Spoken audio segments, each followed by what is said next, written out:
Ketika kamu membayangkan para astronot pergi ke luar angkasa, kamu mungkin membayangkan hal-hal keren yang bisa mereka lakukan di sana. Pertama-tama, terbang seperti pahlawan super sepanjang waktu. Para astronot berpegangan pada rel dan menggunakan kekuatan lengan mereka untuk berpindah di antara modul-modul. Mungkin perlu waktu untuk membiasakan diri dengan cara bergerak seperti ini. Tapi dalam beberapa bulan di luar angkasa, mereka bisa menjadi pemain akrobat sungguhan.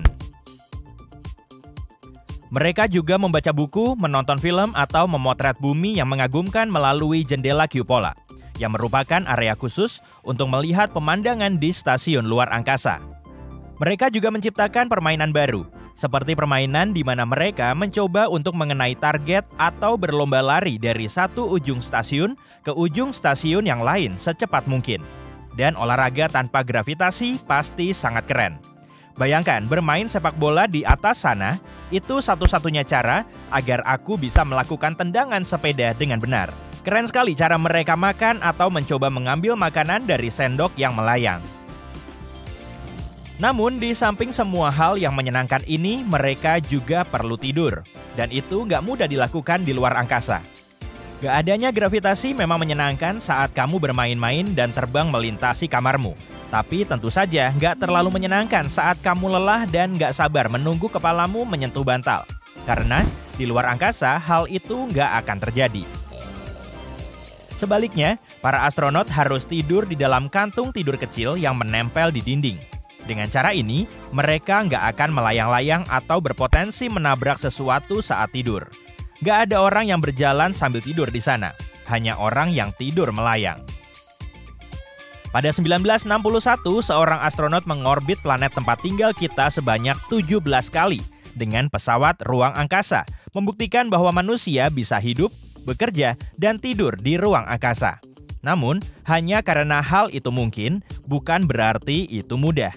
Beberapa astronot menggambarkan kapsul ruang angkasa mereka sebagai tong sampah kecil dan kabinnya sendiri seukuran kursi depan Volkswagen Beetle. Tidur di luar angkasa sangat berbeda dengan tidur di bumi. Gak ada atas atau bawah di luar angkasa, sehingga astronot bisa memilih posisi apapun yang mereka anggap nyaman. Di Stasiun Luar Angkasa Internasional, tempat tidur berukuran seukuran bilik telepon. Ini adalah ruang yang sempit dan gak terlihat sekeren benda-benda lain di atas sana, tapi mereka membuatnya berfungsi. Para astronot harus tidur di dekat ventilasi udara untuk memastikan mereka punya ventilasi yang baik. Bernapas di luar angkasa lebih sulit karena karbon dioksida yang mereka hirup bisa membentuk gelembung di sekitar kepala mereka, yang bisa menjadi masalah karena mereka mungkin nggak mendapatkan cukup oksigen. Para astronot menutup jendela untuk menghalangi sinar matahari dan mungkin memakai masker tidur, seperti yang dilakukan sebagian orang di bumi untuk menghalangi cahaya. Matahari di luar angkasa bisa sangat terang, bahkan dengan tirai jendela, karena nggak ada atmosfer yang menyaring cahaya matahari. Hal-hal yang kita anggap remeh di sini. Selain itu, stasiun luar angkasa mengorbit bumi setiap 90 menit, sehingga para astronot bisa melihat matahari terbit setiap 1,5 jam. Stasiun ini juga bisa sangat bising, karena ada banyak kipas angin dan peralatan lainnya. Jadi, para astronot terkadang memakai penyumbat telinga untuk membantu mereka tidur. Kita semua menjadi pemarah jika kita nggak cukup tidur, dengan atau tanpa gravitasi. Nggak hanya itu, kurang tidur bisa memengaruhi tekanan darah, sistem kekebalan tubuh, keseimbangan, dan kesehatan kita secara umum. Dan akan jauh lebih sulit kalau kamu merasa nggak enak badan di sana daripada di bumi. NASA menjadwalkan para astronotnya untuk tidur sekitar 8 hingga 8,5 jam per hari. Tapi mereka yang bekerja di ISS rata-rata hanya tidur selama 6 jam karena lingkungan luar angkasa bisa mengganggu pola tidur alami mereka. Itulah sebabnya bukan hal yang aneh kalau mereka mengalami insomnia dan kurang tidur saat berada di luar angkasa. Temperatur juga nggak begitu nyaman. Astronot terkadang mengalami perubahan dalam jadwal mereka. Mereka harus bekerja dalam shift yang panjang atau menyelesaikan tugas yang diberikan di malam hari. Semua ini nggak mendukung tidur yang nyenyak. Itulah sebabnya NASA punya pendidikan tidur dan mempromosikan teknik relaksasi khusus untuk membantu para anggota kru tidur lebih nyenyak. Mimpi dan mimpi buruk adalah hal yang biasa terjadi di luar angkasa seperti halnya di bumi. Kamu nggak bisa melepaskan diri dari pikiranmu yang membuat berbagai skenario saat kamu tidur. Beberapa astronot juga mendengkur di atas sana. Dan kamu tahu perasaan saat pertama kali bangun tidur dengan perasaan pening dan lesu? Ini seperti tubuh dan otakmu masih mencoba untuk mengejar ketinggalan dan bangun sepenuhnya. Kamu mungkin merasa sedikit bingung, ditambah lagi mungkin sulit bagimu untuk berpikir jernih atau bergerak dengan cepat. Ini disebut inersia tidur. Perasaan ini biasanya akan hilang setelah beberapa saat, tapi mungkin akan lebih sulit untuk menghilangkannya di luar angkasa karena banyak astronot yang mengalami hal ini.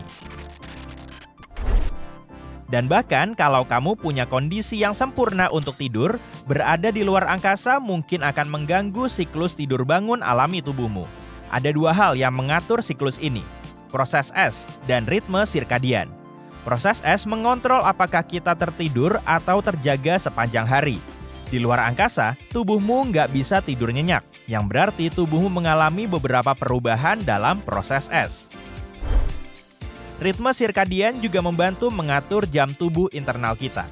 Di luar angkasa, di mana isyarat seperti paparan cahaya dan kegelapan sangat berantakan, kamu nggak bisa begitu saja menyetel jam wakermu pada pukul 7 pagi setiap pagi. Setidaknya di atas sana, aku punya alasan yang bagus untuk nggak melakukan ini.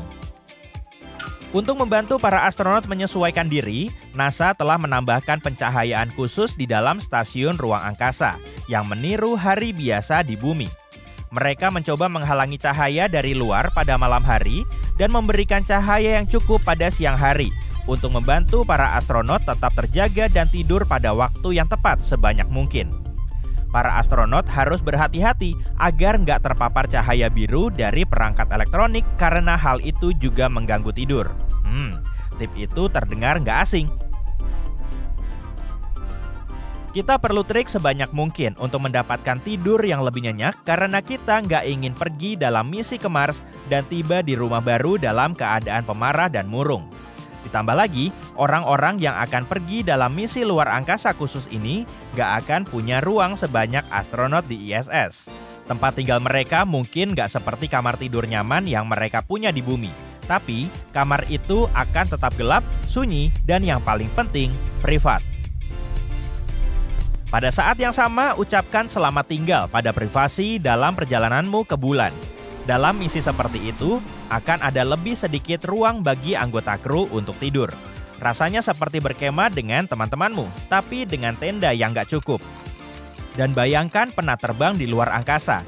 Biasanya penat terbang melanda para astronot bahkan sebelum mereka tiba di stasiun luar angkasa. Untuk mengatasinya, mereka mulai menyesuaikan jadwal tidur mereka beberapa hari sebelum mereka meluncur ke luar angkasa. Mereka mengubah waktu tidur dan bangun mereka agar sesuai dengan waktu dan zona waktu di lokasi peluncuran. Begitu mereka mencapai stasiun luar angkasa, tempat para astronot dari berbagai negara bekerja sama, mereka semua beralih menggunakan waktu yang sama yang disebut Greenwich Mean Time atau GMT. Hal ini membantu semua orang menyinkronkan jadwal mereka karena ini adalah waktu tengah yang bisa dengan mudah dipahami oleh orang-orang dari berbagai belahan dunia. Jadi, untuk membantu para anggota kru agar bisa tidur lebih nyenyak, para ilmuwan telah melakukan simulasi misi luar angkasa di bumi. Mereka punya habitat khusus yang disebut Hera di Johnson Space Center, yang ukurannya hampir sama dengan pangkalan bulan atau pesawat ruang angkasa. Para kru tinggal di sana selama periode tertentu, dan para peneliti mempelajari pola tidur dan kinerja mereka.